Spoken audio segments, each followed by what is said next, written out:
Is it a small thing for you to weary man? But will ye weary my God also? Therefore the Lord himself shall give you a sign. Behold, a virgin shall conceive and bear a son, and thou shalt call his name Emmanuel, which means God is with us. He has himself God in Revelations 22, where he says, I am the first and I am the last. That is not a Quranic idea. Let me finish, Adam. In Isaiah 48, God speaking says, listen to me, O Jacob, even Israel, I am he, I am the first, I am also the last. Is that the authors of the Quran are stealing the divine titles of Jesus that are rooted in the Old Testament and applying them to Allah. I'm not rewarding them for not working, but is built on the money that we generate, not upon our credit.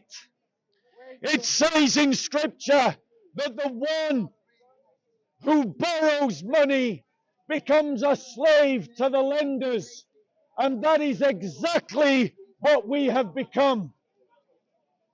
The British people are the slaves of the international banking system, as was demonstrated by Liz Truss and her government's attempt to slash British taxes.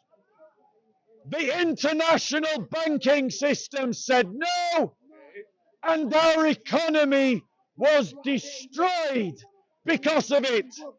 In other words, the British government is not the master of the British economy.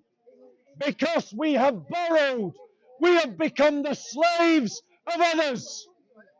And to build ourselves out of that slavery, we must follow the Christian principles as practiced by the Hungarian government that has pursued an economy that is not built on international debt. And before anyone says it in the comments, the international financiers is not a synonymous term for the Jews. I don't buy into that lie. I don't support that lie. And I think you're an ignorant prick if you do. No, ladies and gentlemen, my final point, and then I'm going to take questions, is to work from the words of our Lord. He said in Luke 14:28, suppose one of you wants to build a tower. Won't you first sit down and estimate the cost to see if you have enough money to complete it? No, Jesus was talking from natural wisdom, common wisdom, natural law. He didn't invent that principle. That principle has been a principle of wisdom in the order of all economies, whether they are slave, feudal, or industrial, or post-industrial. We should build based upon what we can complete. Look what they did with the train line from the north to the south. What was it called? What? HS2. They started a project and then they realized they didn't have the money to finish it. We have governments that are unwise because our governments are unchristian. If ever you wanted to hear a case as to why this country should return to the Christian faith, there it is, ladies and gentlemen. We must establish a new Christendom in the West. We must abandon liberalism and laissez-faire economics, and we must govern our economy according to Christian values and Christian principles. Any questions on the topic? Is that what they did in the Dark Ages? Is that what they did in the Dark Ages? Have a Christendom and run it through Christian values? So in answer to the question, is that what they did in the Dark Ages? Yes, they did. The whole feudal economy actually emerged out of a Christian milieu. Why? Because Christianity abolished the slave economy. And when we abolished the slave economy that was practiced by the Muslim world unbroken for 1400 years, we created an economy that was feudal. A feudal economy, ladies and gentlemen, that gave rights to those who were then freed slaves, the poorest in our society. This principle of the rights of the poorest is something that is eroding in the British society. We are increasingly abandoning the poor. All of you that say that we shouldn't give 1% of our GDP to help those abroad who are poor, I disagree with you. Britain can afford to help the poor around the world, and it can afford to help the poor in its own country. Our problem isn't that we don't have the money, it is that we waste the money that we have, and that we reward the wrong values and the wrong principles. We need to reform our welfare system so it is connected to the idea of work. Here's an idea that for every week of taxes you pay, you earn yourself 1 day that you can spend on welfare. And you can collect these credits over the course of your life, and you can cash them in at any time. And when you cash them in, you will receive an income equal to the average amount that you have paid in tax. The average medium. And so we connect welfare to work. And because we believe that the family is the center of society, a father can lend some of his credits to his sons and daughters. And so can a mother. And so can a grandfather. And so we bind together families within the economic system, within the welfare system. Any other questions about this topic? Talking about the leaders now, obviously the Bible knows that they are men and they will be corrupted. So, and they ask us to pray for them. Who do you support that we should pray for our leaders?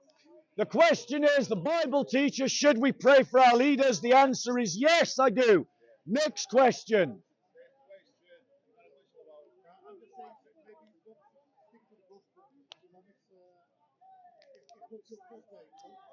Ladies and gentlemen,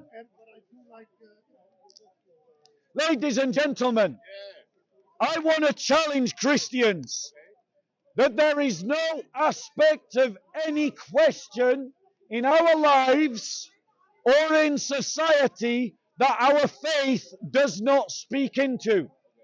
And as a result, it is important for us as Christians to identify Christian experts in every field.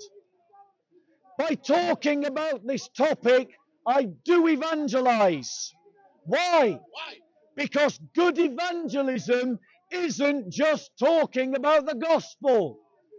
Good evangelism is talking about the questions that people are asking and showing to people how the Christian faith can disciple and form good answers to those questions. That's not true. Jesus calls himself God in Revelation 22, where he says, I am the first and I am the last. That is not a Quranic idea. Let me finish, Adam. In Isaiah 48, God speaking says, listen to me, O Jacob, even Israel, I am he, I am the first, I am also the last. So it is an Old Testament title of God, that God is the first and God is the last, and Jesus is taking that Old Testament title and applying it to himself. What we have in the Quran is that the authors of the Quran are stealing the divine titles of Jesus that are rooted in the Old Testament and applying them to Allah. Now, sorry? It does have an author. The Quran is created. It's not from God. It's revealed from God, but not created by God. It's revealed. Well, I don't believe that it's created. Yeah, when it's not created. I'm sorry, let me rephrase. I don't believe that it's from God, so for me, it's created. Okay, but And there's evidence that it's created. Would you like to hear the evidence that it's created? let me just ask Well, you made a claim. yeah? The Arabic language, how old is it? Arabic language is very, very old. Like at the time of Joseph. The Arabic language is less than 2,000 years old. No, it's older than that. We can see the historical development of the Arabic language. It evolves linguistically.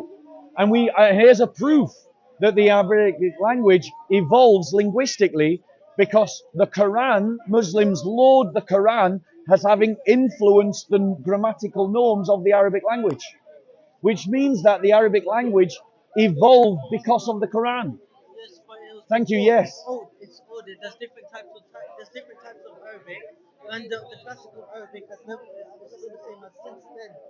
But Where's your evidence that ancient man spoke Arabic? the ancient man spoke Arabic. Have you heard of the Moabites? From Where, the where, time I'm of- asking your evidence, yes. Yeah. It's, Go on, where's your evidence that ancient man spoke Arabic? my phone's dead, but the ancient man at the time it was created by Shem. I don't have. That's a claim. Where's your evidence that ancient man spoke Arabic? Did, All you're doing is you're using one claim to back up another claim.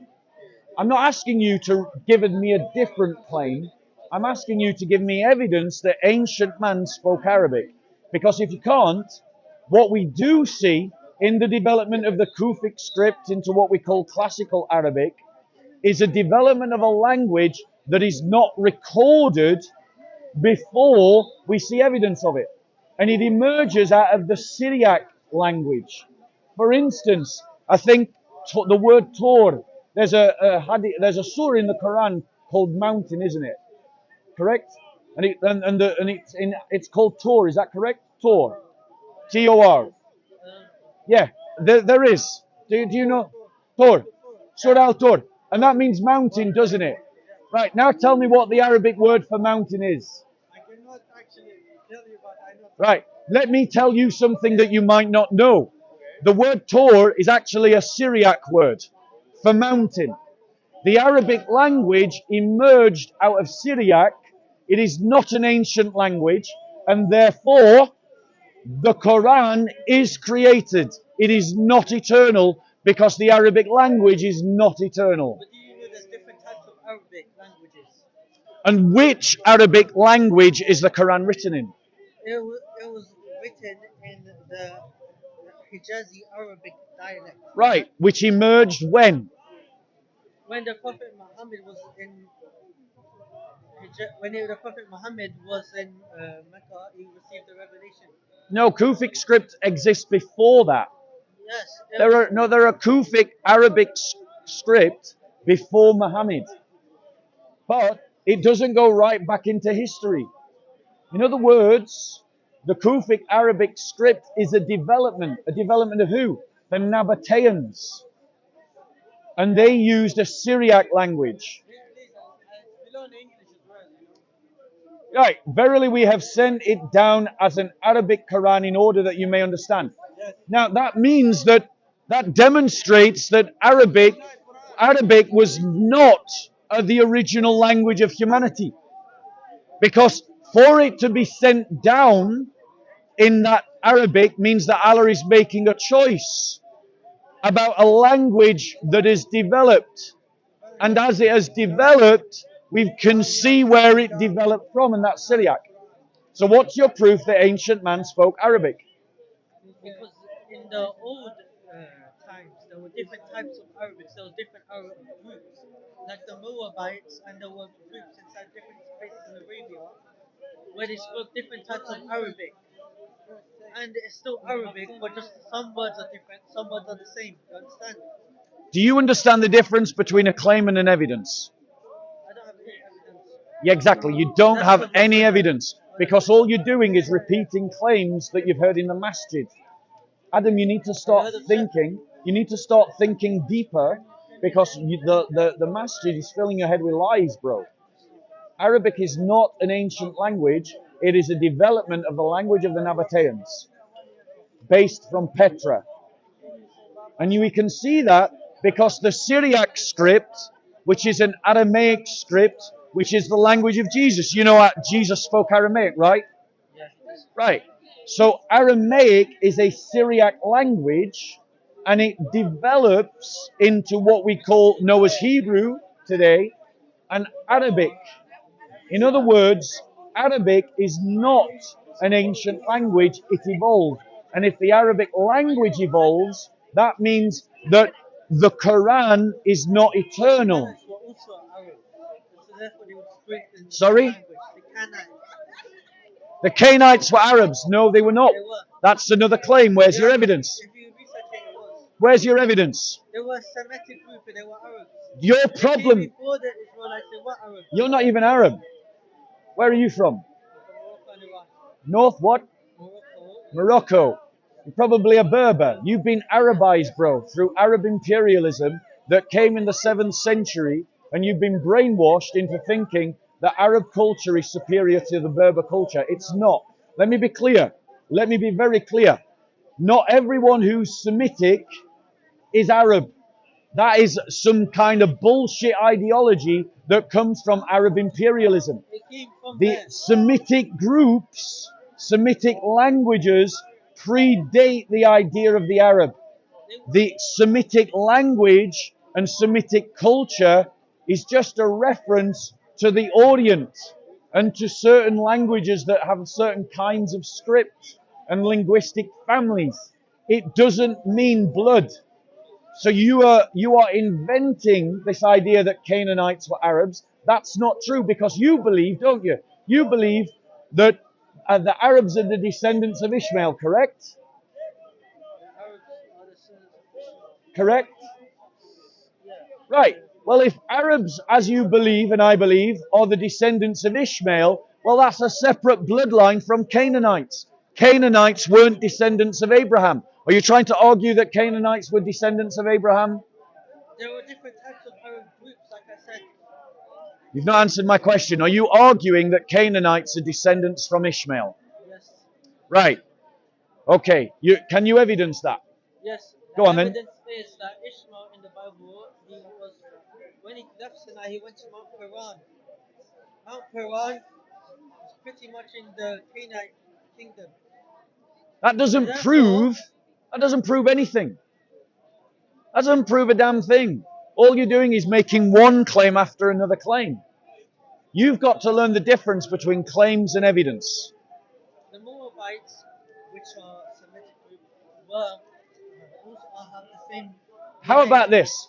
There's no such things of Arabs. There's no such things as Arabs. Arabs are just a category of Moabite. Is that wrong? Is that wrong? Right, why? You've got to evidence that. You can't claim it. Evidence it. Maybe someone can help you. Exactly, you don't have any evidence. You're just making up claims. That's not my problem, bro. If you're going to make a claim, you've got to evidence. So let's return to a topic that you can handle, Adam.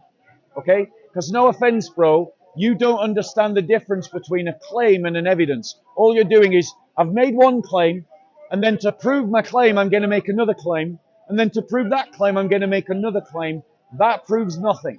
Okay? Now, the reality is, in terms of the Arabic language, we can see its development. Here's the evidence, right? Note the difference.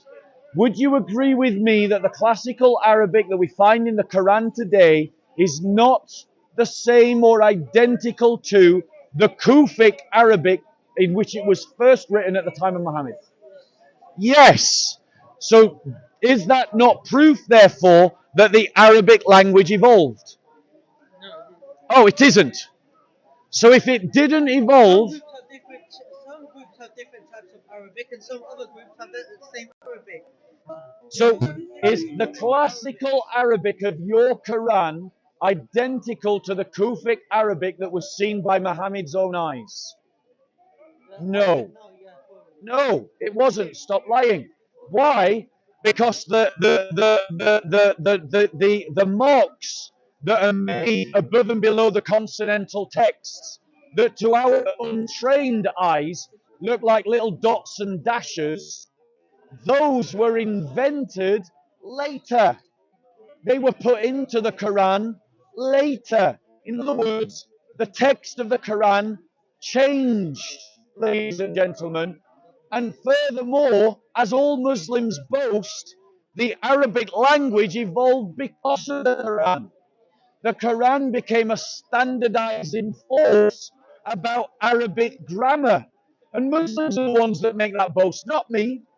But that admission demonstrates that the Arabic language was evolving. And if the Arabic language was evolving, it wasn't an eternal language.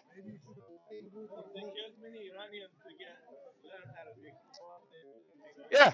I mean, in Iran, they were just, yeah. The Iranians were Arabized just like the Moroccans.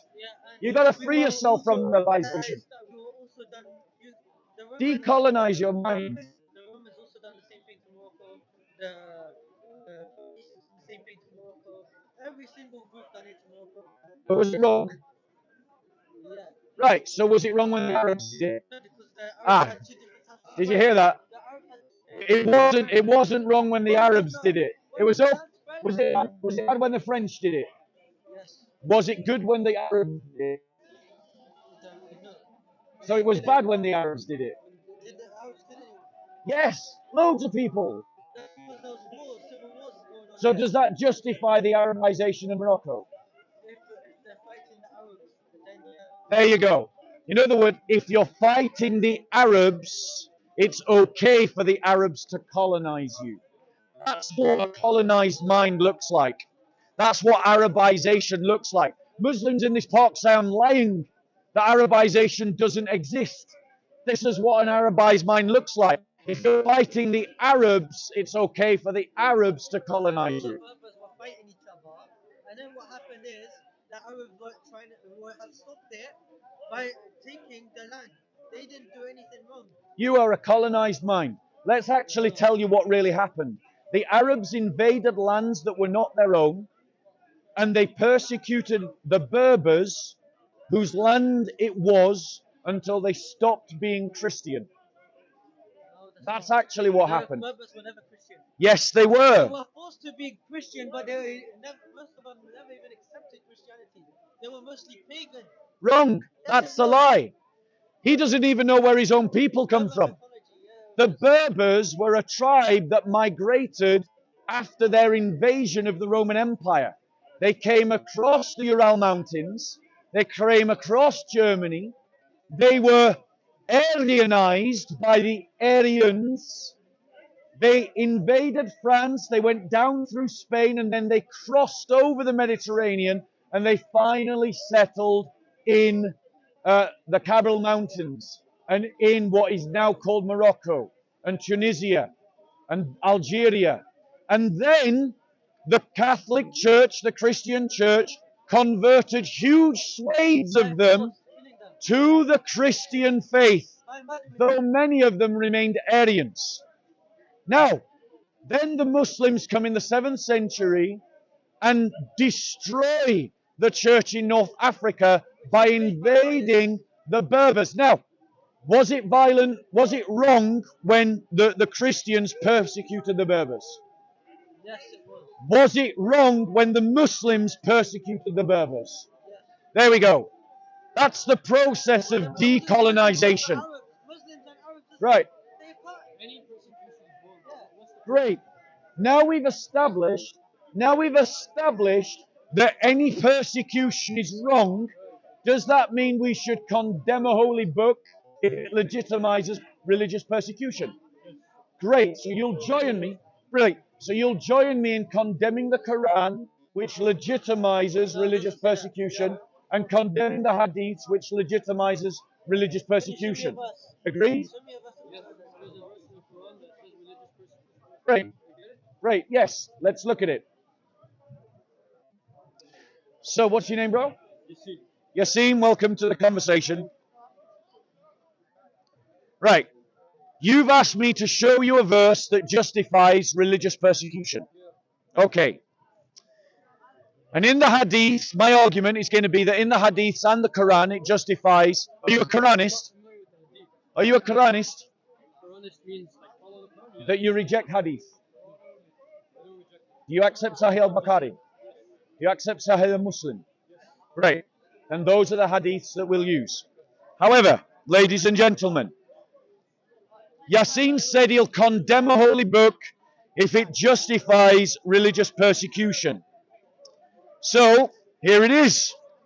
In Surah 9, 39, 29, it says this. Fight those who believe not in Allah nor the last day, nor hold that forbidden which hath been forbidden by Allah and his messenger, nor acknowledge the religion of truth from amongst the people of the book, until they pay the jizya with willing submission and feel themselves subdued. Subdued. That's Surah 9, 29. Firstly, my question to you, Yassine, is what are you commanded to do to the people of the book?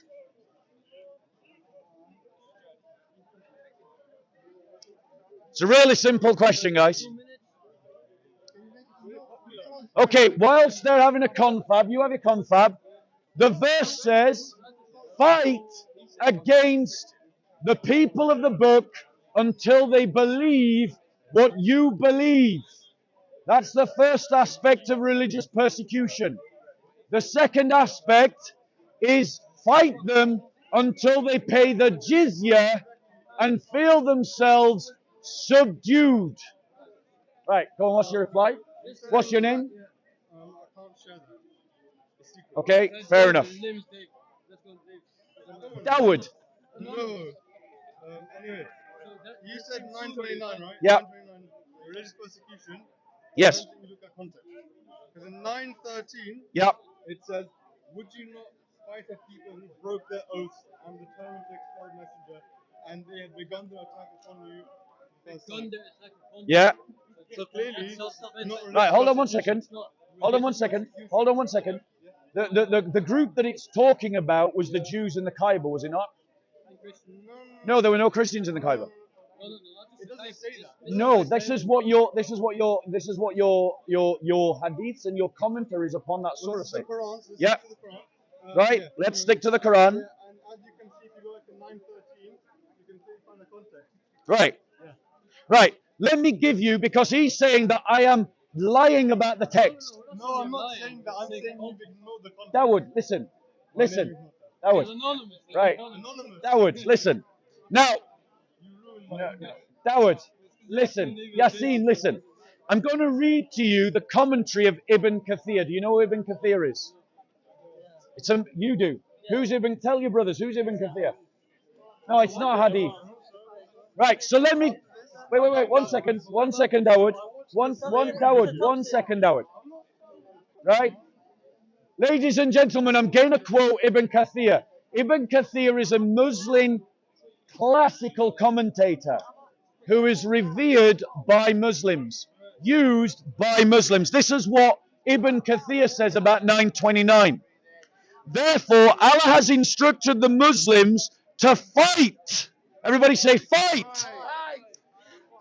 To fight the people and encourage them to do so, because they call the people to the religion they follow and cause a great deal of harm to people, as people may be deceived by them because of their being people of the book. In other words, Ibn Kathir is saying that because I am a Christian and I invite everyone to become a Christian, I may deceive people. And so Ibn Kathir is saying that Allah encourages these three to fight me so that I don't deceive any of you. Now let me ask you this question. Do you know better than Ibn Kathir? No, probably not. But why did some Christians live with Muslims? Why were some Christians allowed to live with Muslims in certain societies? Great. Let me address that question. Fair question. His argument is, he's asked a question. Well, if he wants me to ignore your question, Shahid. He wants to. There you go. So he's telling you he wants me to answer his question. There you go. You need to pay attention. So, ladies and gentlemen, you need to listen better. So, I'm going to answer that question. So, ladies and gentlemen, why did some Christians end up living with Muslims? Because Muslims invaded their lands and they didn't feel, I'm going to answer that, and they didn't feel that they wanted to leave, ladies and gentlemen. But that brings me on to the second aspect of 929 and about why this verse teaches religious persecution. Because the verse says that you must fight them until they pay the jizya and feel themselves subdued. Or, as some translators have it, feel themselves humiliated. In other words, the jizya tax is connected to the subjugation of Christians, that they become second-class citizens in an Islamic state. Some of them stayed for hundreds of years possibly. As oppressed people. But why? Because it was their land and they didn't want to leave. I literally have answered your question. Now he doesn't believe me. So I invite him to come with me. I invite you to come with me to a Coptic church. Let's ask the Coptic Christians of Egypt whether they felt oppressed under Muslim rule. Let's go together to a Syrian church and ask the Syrian Christians whether they felt oppressed under Islamic rule. Because they did. Let's ask the Chaldean Christians of Syria and ask to see if they felt oppressed under Islamic rule. Because the thing is, he says they don't. But I've spoken to the indigenous people and they're telling me that they are, ladies and gentlemen. So how would you like to reply to that? My reply is that Okay, your reply. I've told you, right? I've given you the context. I don't know why you ignore it. You ignore the context. Right. Take it in holistically, right? Compare the two books. What did they show you? Read 913. Right. Read 913. Let's no. Two things. One. No, you have to read 913. No, we You go back to 929 over and over again. Right. So Understand the I'm going chapter, to give you entire chapter, not one verse. I am going to give you the context to 913. It is that the Jews had made an oath not to have war against the Muslims. They apparently, according to the Muslims, broke that oath. Which Muslims? The Muslims that were following Muhammad at the time of Muhammad, yes, and then Muhammad started fighting them, All these Christians. didn't he? Every single Christian. Right? Didn't he? All civilization. Right? Now you're listening, Dawood. No, I wasn't following. Right? Explain that again. So I'll say it again, the context, because you really need to pay attention. Right? The context is that the Jews broke their oath to Muhammad and started fighting against Muhammad when he was fighting against the pagans in Mecca. And then Muhammad receives this verse justifying his fight against the Jews. Okay? But what? So that's the context of your context. Yeah. But the verse isn't read just to speak about those Jews at that time. Because what it says doesn't say fight those who break their oath. Listen, it says fight those who believe not in Allah nor the last day. So what are you as a Muslim instructed to do by 929? What are you instructed to do? So are telling me, right? So you have two interpretations here, Yeah. two choices. One is that in the context of history, right? Yeah. It meant to fight the people who broke their oaths. Or two, it quite literally means international non-stop jihad. You don't see me fighting you here. You I don't can't. think the second one. You can't because you don't have the power to. No, don't worry. Right. So you say it's a dispute between me and you. No, it's a dispute between you and classical Islamic commentators. Let me give you the tasfir of Al-Sadi. Al-Sadi says, this verse says, the point of this fighting is so non-Muslims then turn over their wealth that is given in return for Muslims not fighting them and allowing them to stay amongst the Muslims, granting them safety for their lives and property. Sayyid ibn Musayyab, As-Suyuti, Zamakshari, Ibn Kathir all agree with that point. Classical Islamic commentators are the ones arguing with you, not me. No, you aren't. Well, I'm quoting your classical They're commentators. quoting one quote here. Do you know I'm Al-Sadi? also showing you the second quote. Do you know Al-Sadi? This is the thing I'm doing that you're not doing. Do you know Al-Sadi? You've talked about, Go on.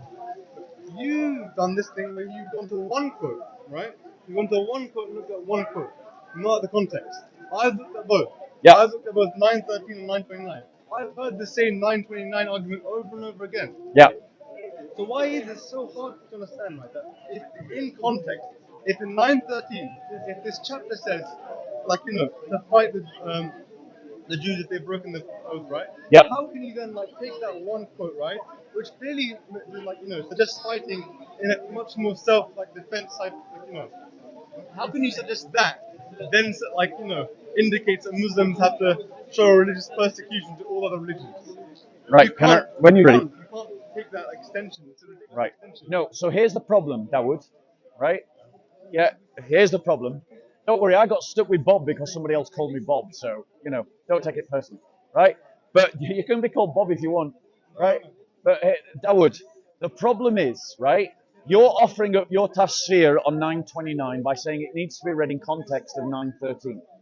I am offering to you the tafsir of Ibn Kathir, the tafsir of Al-Sadi, the tafsir of Sayyid ibn Musayyib, the tafsir of As-Sayuti, the tafsir of Samakshari, the tafsir, as I said, of Ibn Kathir. And now I'm going to give you another one, the tafsir of Qubti. Right, listen what he says. These verses are given as a general statement.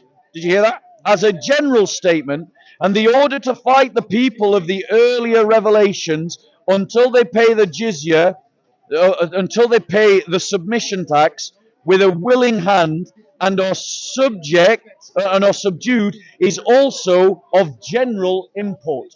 In other words, all of the great Muslim scholars that you now want to chuck under the bus are all telling you you're wrong.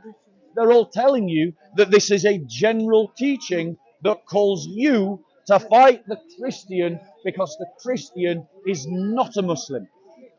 Right? Now, the point is, you are entitled to chuck them under the bus. And if you're willing to say that they are all wrong, then I will engage with your argument. But unless you are willing to say on camera that Samakshari was wrong, that Ibn Kathir was wrong, that Musliyabi was wrong, that Suyuti was wrong, that Ibn Kathir was wrong, that Qubti was wrong, unless you are willing to say that they are all wrong, then I think I'm on good grounds by believing their tasfir over your tasfir. I'm not saying that. Thank you. I'm saying you've gone to one verse again. It's the one verse thing. Look, bring up the tasfir of 913 then. Bring up the tasfir of all of those, all of those interpreters on 913. Bring that. What would that suggest? Bring up tasfir on the entire. Well, you do it. You're the one making the argument. Well, no, you boasted about your amazing lists of many Muslim theologians Who have quoted 929 and given their understanding of it. Brilliant, thank you. But do you disagree with them? Do you disagree with them? No, because I'm saying. There you go. I'm saying you should go to 913. So let's be clear. You're saying you don't agree with Qubti, who says that this is a command of general import. I'm saying that if you go to one verse, again, one verse, one verse. Well, practiced by the Dawagandists. What? Carry on. Never mind. Yeah, you use a one verse or one chapter. You can't then make that as like a complete inversion to every Muslim everywhere. It can't be that, because if that was the case, what would the same theologians have to say about the earlier verses? Which clearly don't suggest that. Right, so Dawood, in reply to your comment, Yeah. I have never said that every single Muslim should do this at every point in their I'm life. not saying you should Right. do it, but you're saying they But suggest what I want to point out now is your duplicitousness. It's when you make a two-faced argument. I know. But like, Right? I want to ask you very clearly, right? Kubti, in his Tasfir of 929, says this: these verses are given as a general and in order to guide the people of earth to revelation.